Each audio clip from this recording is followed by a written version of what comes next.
오늘은 특별히 제가 야구에 보면은 결정적인 찬스 때 타자가 빠지고 대타가 있어, 대타. 대신 중요한 순간에 대타가 나와가지고 이제 그 중요한 순간을 이제 담당해 주는 건데, 바로 오늘 예배에 대해서 제가 하는 것보다 이분은 이 예배의 관계에 대해서 한국교회 더 나가서 막 전 세계에 다니시면서 예배에 대한 또 강의도 해주시고 또 이렇게 예배를 실제로 보여주시는 귀한 분이셔요.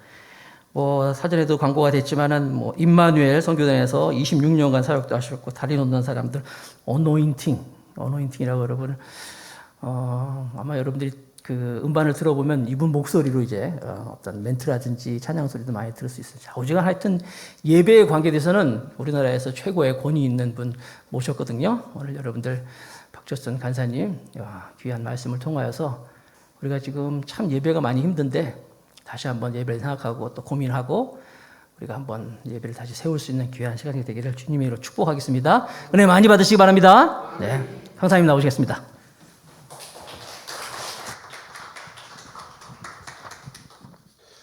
네, 여러분 반갑습니다. 우리 김영규 목사님하고는 거의 한 30년 이렇게 알고 이렇게 지낸 것 같은데요. 이렇게 예쁘게 이렇게 멋있게 교회를 또 개척하셔서 귀한 사역을 하고 있는 것을 보니까 너무 감사하고요. 제가 LA 갔을 때 거기에 또 감사 이렇게 교회가 있었어요. 또 감사 교회가 있었는데 여긴 더 감사. 근데 여러분 정말 그 이름을 너무 잘 지으셨다고 생각해요. 저는 예배할 때마다 늘 떠올리는 단어가 하나 있다면은 감사라는 단어를 떠올립니다. 감사. 시편 100편 4절에 보니까 감사함으로 그 문에 들어가라 이렇게 말씀하고 있거든요. 감사는 우리가 하나님 앞에 나갈 때 그 문을 여는 열쇠 같은 거라고 얘기할 수 있습니다. 감사라는 그 단어, 영어 단어의 어원이 think에서 왔다고 해요. 생각하다. 제가 가끔 예배를 섬기면서 성도님들에게 그런 얘기를 나눌 적이 있는데, 하나님을 위해서 내가 뭔가를 하려고 애쓰지 말고 하나님이 내 안에 어떤 일을 행하셨는가를 기억하라. 그리고 그것이 정말 내 안에 믿어진다면은 우리가 하나님을 향해서 그 하나님의 합당한 반응으로, 감사로, 찬양으로 하나님을 예배하게 될 것이라고 저는 믿습니다. 지금 마이크를 쓰셔서 제가 얼굴을 다 이렇게 읽을 수가 없는데요. 네, 인상 피십시오. 굉장히 중요한 얘기예요. 예. 우리가 지금 많이 이렇게 예배 때 우리나라 분들이 이렇게 얼굴이 굳어있는 경직되는 경우들이 꽤 있거든요. 예. 하나님이 오늘 이곳에 우리 함께 하십니다. 예. 그래서 아까 우리가 고백했던 것처럼 기쁨으로 또 감사함으로 우리가 하나님 앞에 나가는 것이 합당하다고 좀 믿습니다. 오늘 말씀은 요한복음 4장 23절, 24절 보통 같이 이렇게 연결해서 하는데요. 이런 말씀입니다. 아버지께 참으로 예배하는 자들은 영과 진리로 예배할 때가 오나니 곧 이때라. 아버지께서는 자기에게 이렇게 예배하는 자들을 찾으시느니라. 이런 말씀입니다. 제가 이 풀타임으로 이런 사역을 시작한 게 1989년도인데요. 예배와 관련해서 가장 많이 언급됐던 말씀이라고 생각됩니다. 근데 여기 핵심이 뭐냐면은 하나님이 찾으시는 사람이 있다라고 얘기하고 있죠. 어떤 사람입니까? 바로 예배자를 찾고 있다라고 말씀하고 있습니다. 찾는다는 말은 이건 있어도 되고 없어도 되는 문제가 아니라 필수적인, 하나님이 꼭 있어야 된다고 말씀하고 있는 거죠. 마커스라고 하는 찬양팀에 주를 위한 이곳에라는 찬양이 있습니다. 저는 사실 이 노래를 부를 때마다 가사를 생각하면서 제가 제 예배에 대한 마음을 이렇게 튜닝한다라고 이렇게 생각을 했어요. 거기에 그런 고백이 있습니다. 주를 위한 이곳에 예배하는 자들 중에 그가 찾는 이 없어 주님께서 슬퍼하시네, 이런 고백이 나옵니다. 그 뒤에 어떤 고백이 나오냐면은 주님이 찾으시는 그 한 사람, 그 예배자, 그리고 내가 그 사람 되길 간절히 주께 예배하네, 이렇게 기도하네, 이렇게 고백하고 있죠. 우리가 예배 자리에 있지만은 정말 내가 예배자로 하나님을 예배하고 있는가, 우리가 한번 질문해 봐야 될 중요한 주제라고 생각됩니다. 여러분 예배자이십니까? 여러분 예배자이세요?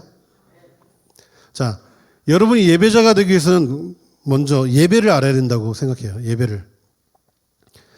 사실 그리스도인의 삶의 예배는 뭐 알파 오메가 같은 그런 것이라고 얘기할 수 있죠. 우리가 예수님을 믿고 거듭난 이후에 우리가 공동체를 모이면 늘 예배하는 자리로, 예배의 자리로 함께 예배했기 때문에 여러분들이 신앙생활을 한 만큼 수많은 예배를 반복해서 드려왔다고 생각해요. 근데 정말 제가 오늘 여러분에게 진지하게 그렇게 질문하고 싶은 거예요. 예배를 아십니까? 이런 질문. 오늘 이 답을 찾아가야 돼요.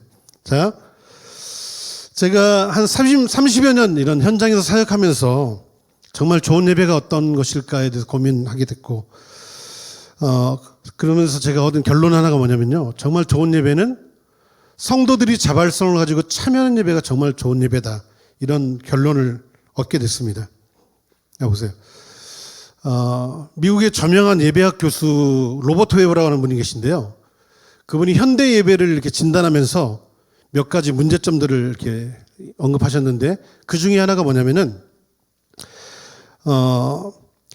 현대 교회 예배가 지닌 문제점으로 뭘 얘기하고 있냐면 예배에 참여하지 않고 마치 공연을 구경하듯 예배를 관람하는 회중의 태도를 지적하고 있습니다. 그러니까 이 말을 이렇게 얘기할 수 있어요. 우리가 예배 모임에 참석했다고 저절로 예배가 되는 건 아니다. 그렇죠? 우리가 예배한다는 것은 하나님과 내가 인격적인 관계를 맺는 것을 의미하기 때문에 그렇습니다. 그래서 성도들이 자발적으로 참여하는 예배가 정말 좋은 예배인데 왜 성도들이 예배에 자발적으로 참여하기보다 어떤 목회자 앞에서 예배를 진행하는 분이나 아니면 예배 순서에 의존된 어떤 수동적인 예배에 머물러 있는 것일까? 여러분 교회는 어떠세요? 적극적으로 참여하고 계십니까? 네, 그럼 감사한 일이죠. 근데 많은 경우 보니까 수동적인 태도를 취하고 있는 경우가 많이 있었어요. 근데 그 이유가 뭐냐면은 교회에서 예배에 대한 교육을 받은 적이 없기 때문에 그렇습니다. 이거는 제가 한 30여 년 사역 현장에서 뼈저리게 느끼고 있는 그런 부분입니다. 교회에서 예배에 대한 체계적인 교육이 이루어지지 않고 있다는 거죠. 여러분 자신에게도 한번 질문해 보십시오. 정말 오랫동안 내가 신앙생활을 했고 수많은 예배를 드려왔는데 예배가 무엇인가에 대한 내 안에 명확한 이해가 있는가 이런 거죠.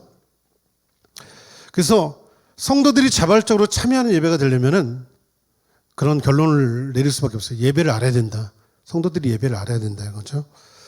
자, 우리가 매주 드리는 예배를 한번 생각해 보시죠. 오늘도 너무 앞에 찬양 또 기도 이렇게 물 흐르듯이 예배 순서가 진행되고 있어요. 근데 제가 한 가지 이제 문제제기를 하고 싶은 거는 그런 거예요. 예배의 흐름이 쭉 이렇게 흐르듯이 진행되고 있는데 내가 내 믿음을 동원해서 내가 의미 있게 참여하는 예배의 자리가 있는가? 아니면 그냥 그 순서에 그냥 이렇게 그냥 같이 묻어가는가? 한번 생각해 보세요. 저는 성도들이 예배에서 본인의 믿음 또 의지를 동원해서 예배에 참여하는 것이 너무 중요하다고 생각해요. 제가 이런 부분들 고민을 많이 했기 때문에 가장 일반적으로 성도들이 참여할 수 있는 것이 있다면 어떤 것이 될 수 있을까요? 전 특별히 그 코로나 이 시기를 맞으면서 그 교회에서 성도들이 교제하는 게 얼마나 중요한가를 다시 한번 이렇게 생각하게 됩니다. 성도들. 그러니까 사실은 여러분들이 옆에 있는 사람 얼굴만 한번 딱 바라봐도요. 여러분의 얼굴 표정이 바뀝니다. 왜요? 인격적인 반응이 일어나거든요. 근데 성도들의 교제를 통해서 우리가 뭘 또 배울 수 있냐면은 하나님과의 교제, 예배에 대한 이해를 갖게 되는 거예요. 예배는 하나님께 내가 인격적으로 반응하는 그런 시간이기 때문에 그렇죠. 그러니까 제가 아까 여러분에게 그런 말씀을 드린 거예요. 인상 보십시오. 얘기했죠? 근데 여러분이 생각하는 것보다 여러분 얼굴이 심각해요, 사실은. 그래서 그런 생각을 해본 적이 있는데 하나님이 만약에 제가 있는 곳에서 여러분을 바라본다면은 그런 오해를 할 수 있어요. 오늘 나한테 뭐 기분 나쁜 일 있냐고 하나님이 질문할 수 있어요. 네? 예배가 하나님과의 만남이라는 거죠. 그래서 우리가 교제를 통해서 예배에 참여할 수도 있고 또 말씀 교독을 통해서 우리가 말씀을 읽으면서 참여할 수도 있고 또 설교 말씀 이후에 우리가 그 말씀을 삶에 적용하면서 우리가 결단하면서 기도하는 이런 시간들이 저는 예배에서 성도들이 이렇게 참여할 수 있는 그런 자리를 제공할 수 있다고 생각해요. 그리고 여러분들이 이런 예배에 대한 훈련을 받게 되면은 가장 적극적으로 여러분 예배에 참여할 수 있는 자리가 어디냐면요. 찬양하는 시간입니다. 찬양. 제가 특별히 예배팀이나 이런 사역하는 분들을 훈련하는 사역을 많이 했는데요. 가사 묵상에 대해서 이렇게 강의할 때가 있는데 이런 도전을 할 수 있습니다. 저는 교회에 노래가 부족하지 않다고 생각합니다. 우리의 문제는 뭐냐면요. 고백이 없는 거예요. 내가 부르고 있는 그 노래가 나의 고백이 되고 있는가 이런 거죠. 나의 고백이. 아까 온 마음 다해 사랑합니다. 온 마음 다해 주 알기 원하네. 이것이 정말 우리의 마음의 중심의 진정 고백이 될 수 있다면은 예배는 뭐 놀라운 은혜의 시간으로 우리가 모두가 나갈 수 있는 거죠. 노래로 끝나는 게 아니라 정말 그것이 내 삶의 진정한 고백이 될 때 어쩌면 하나님은 반마음이라도 온 마음은 아니고 반마음이라도 나한테 좀 줬으면 좋겠다라고 얘기할지도 모르죠. 근데 온 마음 다해 이게 립 서비스가 아니라 정말 우리의 중심의 고백. 근데 사실 그 온 마음 다해라는 노래 2절 보면요, 저는 그런 가사가 굉장히 도전이 돼요. 사실은 나 염려하지 않아도 내 쓸 거다 치니 뭐죠? 나 오직 주만. 그 뒤에 가사가 이런 가사가 있는데 다 이해할 수 없을 때에도 감사함 이런 고백이 나옵니다. 여러분에게 한번 그렇게 도전해보고 싶어요. 정말 다 이해할 수 없는 상황에서 감사할 수 있으세요? 여러분 더 감사하기를 원하십니다. 정말 축복합니다. 그 상황에서도 다 이해할 수 없지만은 그 상황을 보는 게 아니라 상황 위에 계신 하나님을 보는 거죠. 그 상황을 통치하신 하나님, 그 신실하신 하나님을 우리가 믿고 의지할 때 그 상황이 아니라 상황 위에 계신 하나님으로 인해서 우리가 감사함으로 나갈 수 있는 것이라고 좀 믿습니다. 자, 예배는 교회를 교회되게 하는 본질이라고 얘기할 수 있습니다. 예배는 우리가 지금 교회로 이렇게 모였지만은 두세 사람이 내 이름으로 모인 곳에 때로 선교지에 가보면은 선교사님 가정 한 가정이 거기서 예배하면서 그곳이 교회가 될 수 있고요. 중요한 거는 건물이 아니라 거기에 하나님을 주로 고백하며 하나님을 높이고 하나님을 예배하는 예배자가 있는가, 이것이 굉장히 중요한 부분이라고 얘기할 수 있어요. 그래서 예배가 교회를 교회되게 하는 본질이라고 할 수 있습니다. 그리스도인의 신앙생활은 예배로 시작해서 예배로 끝난다고 할 정도로 그리스도의 삶의 핵심이라고 얘기할 수 있어요. 저는 외국에도 그런 게 있는지 모르겠어요.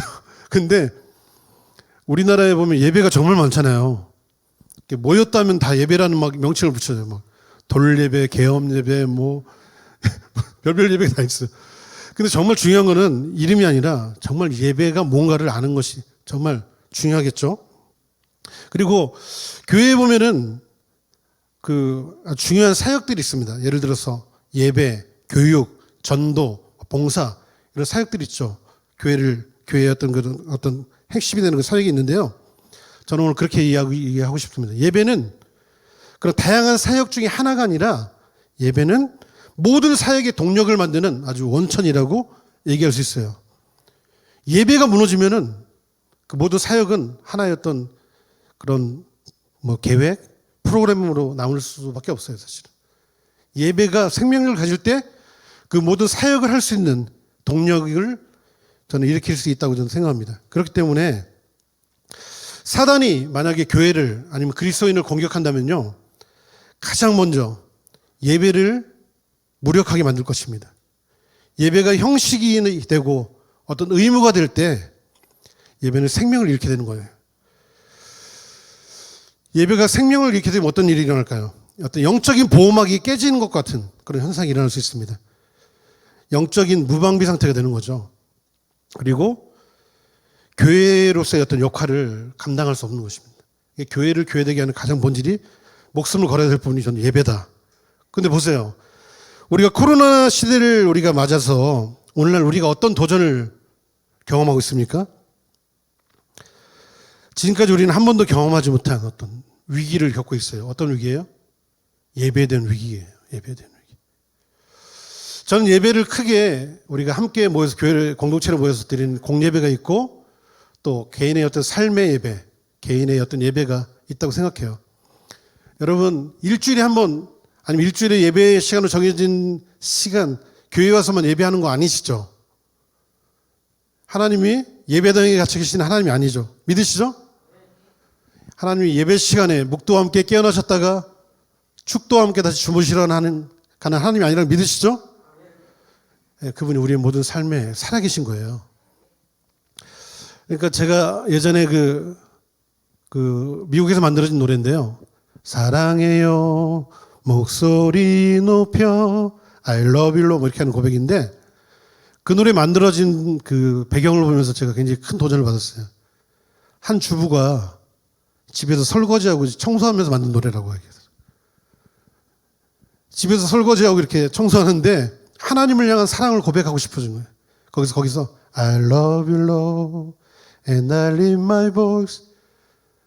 여러분 집에서 아니면 길을 걸으면서 하나님 앞에 그렇게 노래해 본 적 있어요? 하나님 사랑합니다. 내 목소리를 높여서. 하나님이 우리의 모든 삶에 무소부지하신 그 하나님이 살아계시기 때문에 우리 삶의 예배가 가능한 것입니다. 근데 우리가 지금 코로나를 겪으면서 어떤 위기가 있어요? 공예배로 모이기 힘든 구조를 맞게 된 거죠. 저는 예배가 공예배 어떤 삶의 예배를 얘기할 때 우리가 한번 생각해 봐야 될 것은 한국교회 성도들이 공예배의 의존도가 높다는 거죠. 마치 일주일에 한 몇 번 예배에 참석하는 것으로 마치 그리스도인의 그 역할을 다했다라고 생각하는 분들이 있어요. 근데 이 공예배가 사실은 생명을 가지려면요 반드시 삶의 예배가 회복돼야 되는 것입니다. 그래서 예전부터 제가 예배에 대해서 배울 때 그런 이야기를 너무 많이 들었어요. 예배가 삶이 돼야 되고 삶이 예배가 돼야 된다. 이건 아주 서로 사이클, 그럼 서로 시너지를 얻어야 되는 어떤 중요한 부분이 될 수 있는 거죠.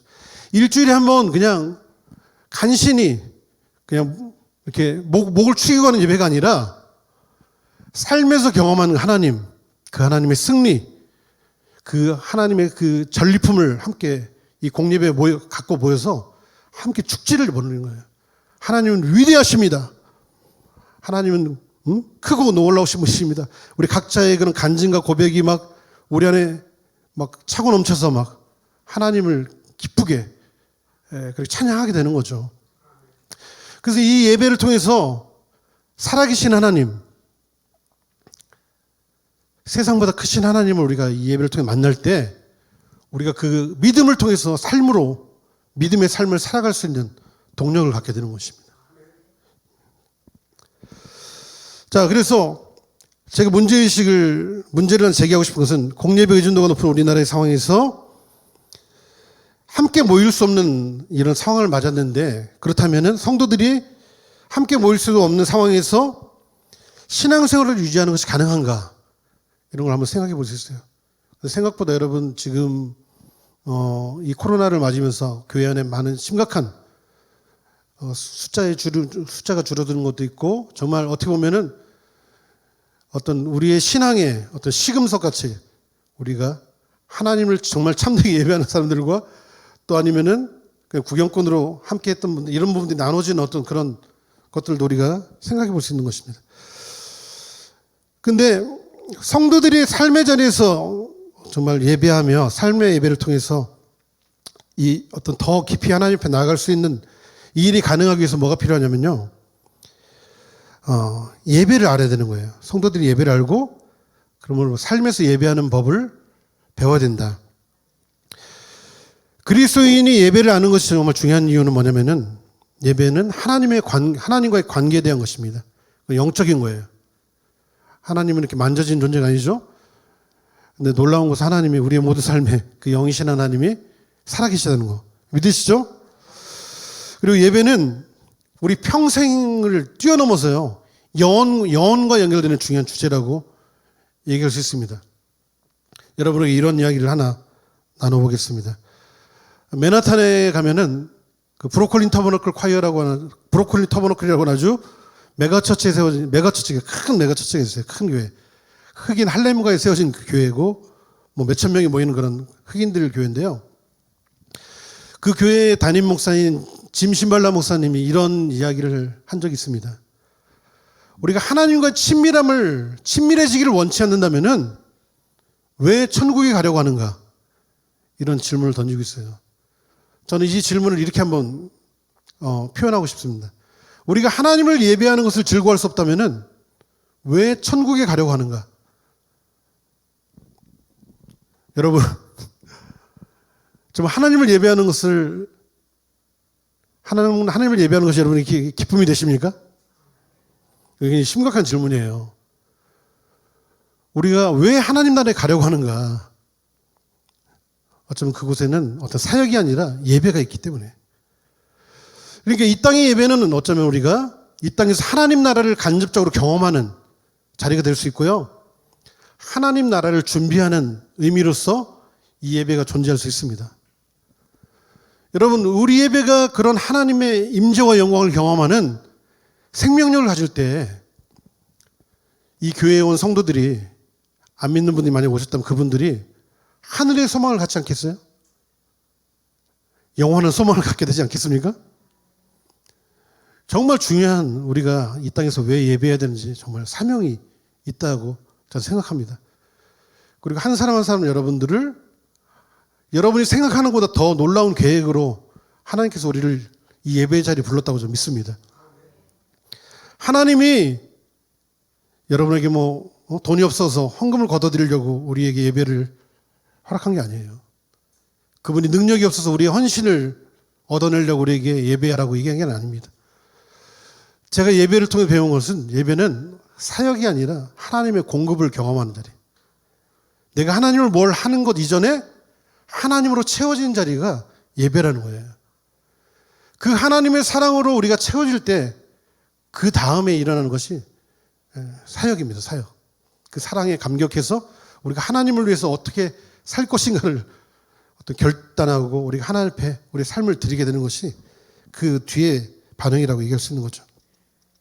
그래서 이 시간을 통해서 우리가 참된 예배의 의미를 우리가 이해하고 우리가 함께 모여서 예배하는 예배가 얼마나 소중한 것인가를 우리가 또 함께 나누면서 또 여러분의 삶의 자리에서 자생할 수 있는 예배자로 살아가는 그 삶이 어떤 것인가에 대해서 여러분들이 예배할 수 있도록 예배의 근육을 함께 만들어가는 위한 시간이 되었으면 좋겠습니다. 자, 예배에 대해서 제가 아주 핵심적인 몇 가지를 오늘 잠깐 나누겠습니다. 역사를 통해서 예배에 대한 수많은 목회자와 신학자들이 정의가 있어요. 여러분들이 만약에 관심이 있다면은 예배에 관련한 아주 방대한 자료들이 있습니다. 수백 권의 책들도 나와 있고 거기에 그 시대에 획을 걷던 그런 목회자나 신학자들이 예배에 대한 정의들이 있어요. 근데 여러분에게 이런 말씀을 먼저 드리고 싶습니다. 예배는 정의될 수 없는 것이다. 자, 인간의 언어로 예배를 정의한다는 것 자체가 어떻게 보면 모순이 될 수 있어요. 왜 그러냐면은 피조물인 인간이 창조주 하나님을 온전히 안다는 것은 불가능하기 때문에 그렇습니다. 무슨 말인지 이해되시나요? 피조물이 창조주 하나님을 안다는 건 불가능해요. 자, 보세요. 우리가 예배를 정의한다는 것은 한 사람의 인생에서 하나님을 만나고 경험한 것을 통해서 예배는 이런 것이라는 어떤 결론을 내릴 수 있을 것입니다. 그렇죠? 근데 문제는 뭐냐면은 그 결론이 하나님의 전부가 될 수 없다는 거예요. 하나님 편에서 봤을 때 그 우리의 결론은 하나님의 작은 조각에 불과할 수 있다. 빙산의 일각 같은 것이 될 수 있다.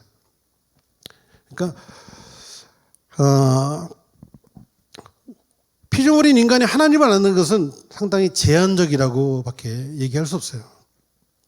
그래서 예배를 정의한다고 하는 것은 이런 오류가 될 수 있어요. 예배를 정의한다는 것은 곧 인간의 경험과 생각의 틀에 하나님을 제한하는 것과 같은 결과를 만들 수 있다. 제가 예배 사역을 하는 분들에게 늘 하는 얘기가 우리가 평생 하나님 앞에 가져야 될 태도가 뭐냐면은 열린 마음, 겸손함, 또 배우려고 하는 태도가 필요하다.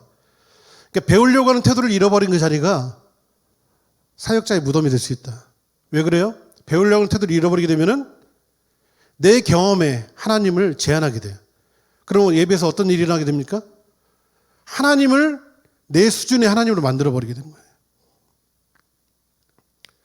여러분, 매주 예배 자리에 나올 때 여러분 하나님에 대한 기대가 있으세요? 똑같은 예배 반복, 그냥 그 중에 하나로 생각하는 분이 있지 않습니까? 그냥 와서 도장 찍어주는 예배? 그냥 한번 참여해주는 예배? 여러분 정말 생명력 있는 그리스도를 살아가기 원한다면은 여러분의 삶에 예배의 회복이 있어야 됩니다. 예배가 정말 하나님을 살아계심을 맛보는 실제가 돼야 돼요. 실제가. 자, 그래서 저는 이렇게 하나 팁을 드리고 싶어요. 예배는 진행형이다. 계속 하나님을 알아가면서 자라가는 평생의 과정 같은 거예요. 그렇기 때문에 기대가 있는 거예요. 하나님에 대해서 더 놀래고 더 그 하나님을 알아가면서 제 가슴이 더 커지는 거죠. 그분을 향한 사랑이 더 커지는 거죠. 이것이 마르지 않는 평생의 어떤 과정 같은 것이 예배라고 생각해요. 자, 그럼 제가 몇 가지를 딱 얘기할 건데, 첫 번째, 예배를 우리가 정의할 수 없다라고 얘기했는데, 첫 번째. 근데 신학적으로 예배를 어떻게 정의하고 있냐면, 예배는 하나님의 계시에 대한 인간의 반응이다. 이렇게 얘기하고 있어요. 예배를 우리가 크게 계시와 반응이라는 두 개의 틀로 우리가 이해할 수 있어요. 자, 우리 목사님이 나중에 더 자세하게 설명해 줄 수 있는데, 쉽게 계시라고 하는 것은 감추인 것이 드러난다라고 얘기할 수 있어요. 그러니까 우리가 하나님은 거룩하십니다라고 우리가 하나님을 고백한다는 것, 하나님을 찬양한다는 건 무엇을 의미하냐면은 하나님이 먼저 우리 가운데 찾아오셔서 하나님 자신을 우리 가운데 계시해 주셔야 돼요. 우리가 이해할 수 있도록. 어떻게? 나는 거룩한 하나님이다라고 자신을 우리 가운데 계시해 주실 때 우리는 비로소 하나님은 거룩하십니다라고 하나님 앞에 반응할 수 있는 거예요. 계시와 반응으로 우리가 예배를. 근데 이 정의가 정말 중요한 게 뭐냐면요. 예배를 어떤 형태나 틀로 규정한 게 아니라 우리에게 원리를 보여주고 있는 거예요. 원리. 원리가 뭡니까? 항상 꼭 기억하십시오. 예배는 하나님의 계시에 대한 인간의 반응. 이렇게 얘기하고 있죠. 자, 영국의 예배 인도자 매트 레드만이라고 하는 사람이 그런 얘기를 했습니다. 진정한 계시가 없기 때문에 당연한 반응이 일어나지 않는다. 반대로 얘기하면은 우리 안에 진정한 계시가 임한다면은 거기에 당연한 반응이 일어날 것이다. 이런 거예요. 자, 보세요. 이야기 쉽게 설명하겠습니다. 제 사부님 중에 정종원 목사님이라고 하는 분이 한번 말씀을 전하시면서 그런 얘기를 하시더라고요. 이렇게 요즘 보통 예배학교나 이런 그 컨퍼런스 같은 경우가 이제 우리나라에 몇 개 있는데요.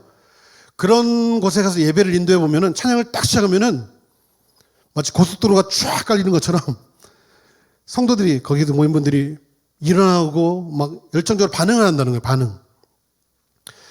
근데 교회 가서 찬양을 인도해 보면은 고속도로가 아니라 막 울퉁불퉁 자갈밭 곳곳에 막 바위가 막 툭툭 튀어나와서 뭐 나를 한번 예배하게 해봐라. 막 이렇게. 저는 오늘 앞에 예배 찬양하는 걸 보면서 굉장히 밝고 힘이 있다 그런 생각이 들었어요. 근데 오늘 이런 말씀을 또 토대로 해서 여러분들이 좀 더 적극적으로 반응하는 예배가 되면 좋겠죠? 누구를 위해서가 아니라 여러분을 위해서요. 하나님을 위해서요. 그 예배가 하나님을 위한 것입니다. 그렇죠? 자, 계시와 반응을 제가 이제 예화를 하나 들어보겠습니다. 예화를. 2002년에 우리나라에 월드컵이 있었죠. 가장 인상 깊었던 게임이 저는 그 이탈리아와의 경기, 대전에서 8강으로 가는 어떤 뭐 그런 아주 중요한 게임이었죠. 그 당시 우리나라에 어떤 분위기가 있었습니까?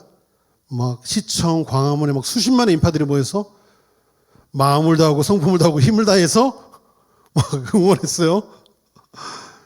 근데 이거 굉장히 중요한 얘기입니다. 이게 성경적인 예배의 모형이에요.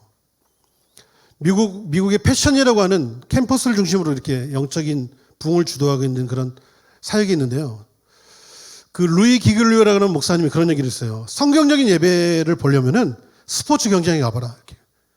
자기가 응원하는 팀을 위해서 어떻게 열정적으로 마음을 다해서 환호와 갈채를 보내면서 응원하고 있는지 봐라. 그게 예배라는 거예요. 여러분 그런 예배를 드려본 적 있으세요? 우리가 찬양했던 거죠. 온 마음 다해서. 전부 다 쏟아서. 그게 예배라는 거예요, 예배. 그게. 근데 이탈리아의 경기에서 어떤 일이 있었냐면 초반에 우리가 한 골 넣을 수 있는 기회가 있었는데 실축을 했어요. 못 넣었어요. 그 게임이 얼마나 중요한 게임입니까? 내일이 없는 게임. 광장에 수십만이 모였는데 만약에 거기서 게임이 끝나면요, 지면은 다음날부터 모일 이유가 없어지는 거예요. 선수들은 최선을 다해서 뛰었죠. 근데 기적 같은 일이 일어났어요. 게임 종료 몇 분 전에 설기현 선수의 발에 맞은 볼이 골문을 가리면서 동쪽골이 터진 거예요. 자, 계시가 뭘까요? 계시가 뭐냐면은 슛! 골이! 계시가 주어졌어요, 여러분에게. 한국 국민들에게. 그때 어떤 일이 일어났습니까? 제가 믿기로요, 예배는 개인의 성향을 다 뛰어넘을 수 있다고 저는 믿습니다. 나는 내성적이니까, 나는 표현을 잘 안 하는 사람이니까 뭐 그런 거 없어요. 그 계시가 주어진 만큼, 여러분 기억나시죠? 저도 아파트 집에서 그 게임을 봤는데 그 골이 들어간 순간 그냥 어떻게 그렇게 마음이 하나가 될 수 있는지, 그 아파트 전체에서 막 진짜 벼락이 치는 것 같이 막 함성이 터져나왔던 걸 기억할 수 있습니다. 여러분 중에 고향이 충청도라고 해서 뭐 3초 후에 우와 이런 거 없습니다. 예? 그 계시가 주어지는. 그러니까 이렇게 얘기할 수 있어요. 예배가 참된 계시에 대한 반응이라고 할 때 중요한 게 뭐냐면은, 성도들이 만약에 반응하지 않고 있다 그러면 이거는 계시가 주어지지 않기 때문이라고 얘기할 수 있는 것입니다. 그러니까 앞에서 예배를 섬기는 분들이 정말 중요한 역할을 하고 있는 거죠. 여러분들이 부른 노래가 하나님을 증거하고 자랑하고 선포하고 어떤 계시적인 통로가 되어야 되는 거예요. 예배 참석자분들이 그 찬양을 통해서 하나님을 바라보도록, 하나님 앞에 나가도록 이렇게 도와야 되는 거죠. 저를 한 번 더 따라해봐요. 이게 가장 중요한 부분이기 때문에 예배는 하나님의 계시에 대한 인간의 반응입니다.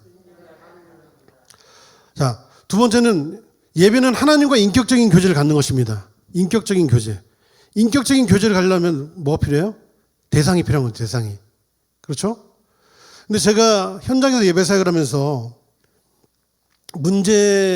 문제점으로 이렇게 생각되는 게 뭐냐면은, 우리 예배 안에 인격성에 대한 부재가 있다, 이런 생각을 하게 됐어요. 인격성의 부재. 인격성의 부재라는 것은 우리가 하나님을 예배할 때 하나님을 인격적으로 대하고 있는가, 이런 거예요. 인격적으로 대하는 게 뭐예요? 하나님의 실존을 인정하는 것입니다. 그래서 히브리서 11장 6절에 이런 말씀이 있죠. 믿음이 없이는 기쁘시기 못하나니 하나님께 나가는 자는 반드시 그가 계신 것과 그가 자기를 찾는 자들에게 상 주신 이심을 믿어야 한다, 이렇게 얘기하고 있습니다. 그러니까 우리가 예배한다고 할 때 가장 중요한 전제는 뭐냐면요, 하나님이 이곳에 함께 하신다는 거예요. 그러니까 사실은 저는 예배 시작할 때 그런 고백하는 거 너무 좋다고 생각해요. 우리 옆에 있는 분들에게 하나님은 살아계십니다. 하나님이 이곳에 우리와 함께 하십니다. 이런 고백을 통해서 우리가 하나님의 살아계심을 입술로 고백하는 거거든요. 증거하는 거거든요. 그리고 찬양을 통해서 그 하나님을 인정하고 높이는 거죠. 그렇죠? 그래서 여러분이 하나님 앞에 나갈 때마다 꼭 기억하십시오. 하나님이 이곳에 함께 하신다는 것. 그것을 인정하고 믿음으로 반응하며 나가는 것이에요. 세 번째, 예배는 습득되는 것입니다. 이렇게 얘기했어요. 예배는 습득된다. 그 밥소르기라고 하는 분이 쓴 그 찬양으로 가슴 벅찬 예배라는 책에 보니까요, 예배에 대한 정의를 한 페이지 가득 쫙 이렇게 모아놨어요. 여러분들이 아마 그 내용을 본다면은, 아, 예배가 이런 것이구나.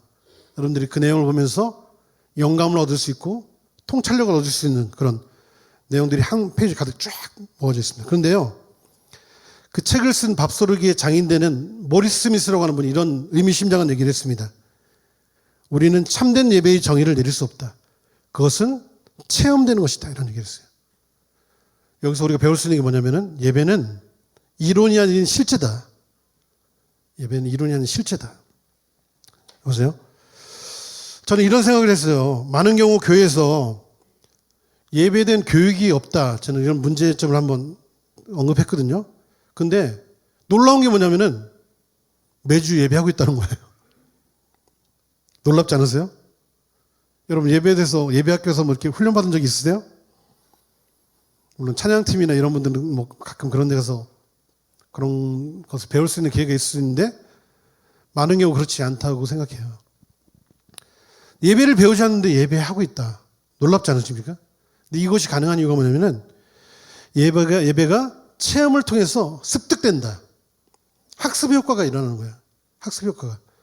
근데 여기서 또 중요한 걸 얘기할 수 있어요.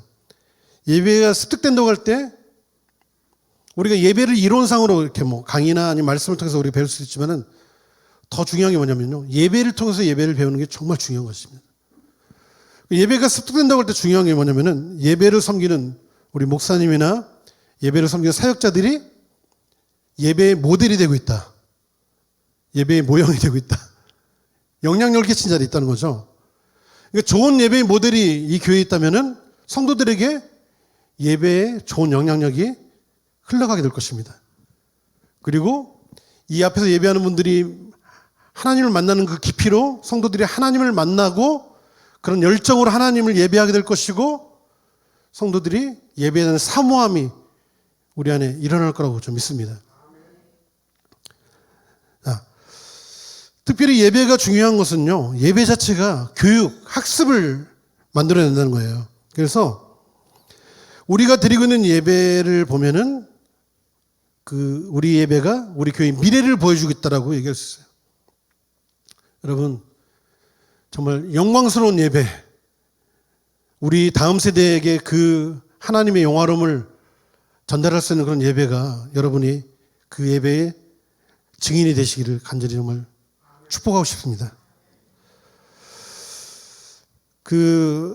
예전에 나온 책인데 그런 책의 제목이 있었습니다. 삶으로 가르치는 것만 남는다. 이런 책의 제목이 있었어요. 근데 예배의 중요성을 강조한 100마디 외침보다 더 강력한 언어가 뭐냐면요. 삶으로 보여주는 거예요. 보여주는 거. 제가 외국의 많은 그런 교회들을 이렇게 방문할 기회가 있었는데 여러분이 잘 알고 있는 교회 중에 하나가 뭐 힐송이라고 하는 교회가 호주에 있어요. 거기 그 교회가 예전에는 우크라이나에도 있었고 영국에도 있었고 지금 뭐 전 세계적으로 굉장히 많이 이렇게 퍼져나갔는데요. 제가 우크라이나도 그렇고 호주 힐송 갔을 때 인상 깊었던 게 뭐냐면은 찬양을 하는데 아이들이 같이 부모들이랑 같이 있는 거예요. 같이. 근데 뭐 한국 교회 같은 경우는 원천 봉쇄하죠. 아이들을 예배 방해다. 못 들어온다.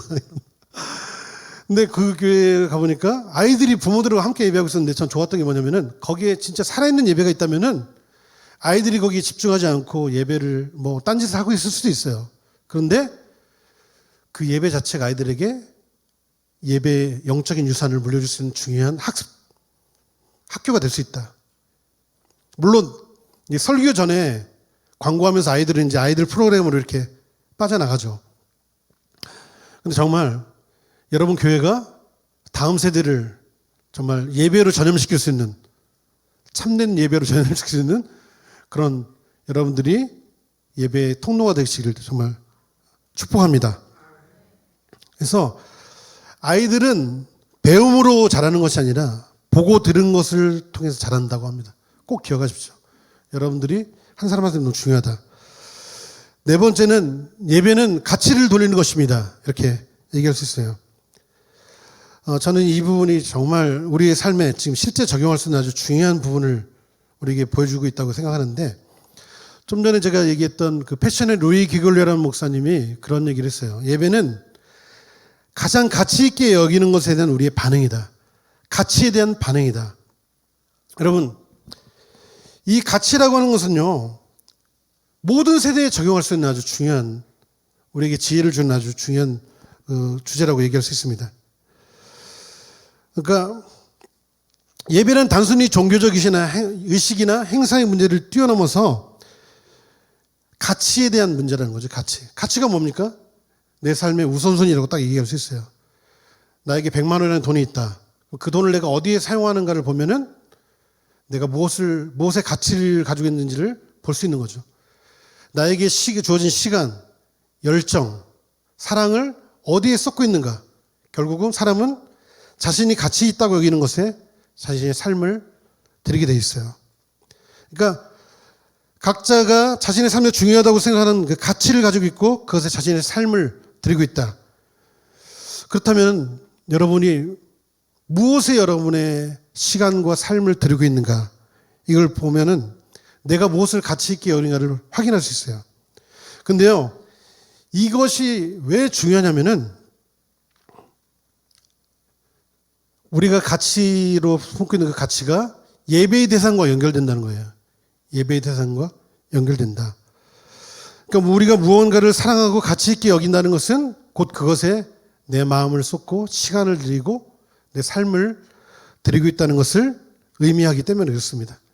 이것은 어떻게 보면 우리의 본능이라고 볼 수 있어요. 여러분, 하나님을 사랑하십니까? 사람이요, 놀라운 거는 예배 시간, 지금 이 공간에 앉아있지만은 여러분의 생각은 우주를 떠도를 수도 있어요. 여러분의 관심, 여러분의 마음을 하나님 아닌 다른 것이 사로잡고 있다면은 몸은 여기 있지만은 전혀 예배와 상관없이 여러분 여기 앉아있을 수도 있는 거예요. 예배는 가치와 연결된다는 거예요. 자, 그러면 내가 무엇을 가치 있게 여기는지를 어떻게 우리가 알 수 있을까요? 이렇게 얘기할 수 있습니다. 내가 가치 있다고 여기는 것에 대해서 어떤 희생과 대가를 치를 수 있는가? 저는 이것을 우리 예배에 적용한다면 이렇게 얘기할 수 있어요. 현대 예배의 문제 중에 하나는 예배가 너무 사람 편리주의로 흘러가는 거예요. 내게 익숙하고 내가 편한 예배를 추구하게 되는 거예요. 근데 그렇지 않아요, 예배는. 예배는 나를 위한 예배, 하나님 나를 축복하기 위해서 예배를 허락하셨지만은 예배는 하나님을 위한 거예요. 이기적인 예배가 아니라 하나님이 나에게 맞추는 게 아니라 나를 하나님 앞에 맞추게 되는 거예요. 동의하세요? 그 찬송가에 보면은 내 주 되신 주를 이런 찬양을 보면은 이전보다 더욱 사랑합니다 이런 고백 있잖아요. 참 여러분 예배에서 혹시 지난주까지 손을 이만큼 들었다면은 다음 주는 이만큼 올라가는 예배, 이만큼 올라가는 예배, 하나 앞에 더 이렇게 우리가 하나님을 위해서라면은 내가 기꺼이 나를 깨트리면서 하나님의 가치를 드러내는 그런 예배가 되기를 정말 예수님 이름으로 축복합니다. 말씀 한 구절 나누고 마무리하겠습니다. 마태복음 13장 44절에 보면요. 천국은 마치 밭에 감추인 보화와 같으니 사람이 이를 발견한 후 숨겨두고 기뻐하며 돌아가서 자기의 소유를 다 팔아서 그 밭을 샀느니라 이런 말씀이 있습니다. 자, 가치에 대해서 우리가 나누려고 하는데요. 밭에서 보물을 발견한 사람이 있었습니다. 근데 그 밭이 자신의 밭이 아니었던 거예요. 그래서 이 사람이 어떻게 행동을 했냐면은 그 보물을 숨겨두고 돌아와서 자기의 모든 소유를 다 팔아서 그 밭을 샀다라고 이렇게 얘기하고 있습니다. 오늘 여러분에게 한번 그렇게 질문하고 싶습니다. 여러분 인생에 그 보물을 발견하셨어요? 그 보물, 그분이 예수 그리스도이십니다. 우리가 하나님을 위해서 뭘 해드리는 게 아니에요. 성경 어디에도 우리에게 하나님 예배에 대해서 구걸하신 적이 없습니다. 너희가 구원받았다면은 마땅히 찬양하는 것이 마땅하다. 우리의 지정의, 우리의 모든 열정, 우리의 모든 것을 통해서 하나님을 예배하는 것이 합당하다고 말씀하고 있는 것이죠. 그 가치를 발견한 사람은 거기에 대한 대가를 지불한다는 거죠. 저는 오늘날 우리 예배를 강화시킬 수 있는 중요한 요소가 이 부분이라고 생각해요.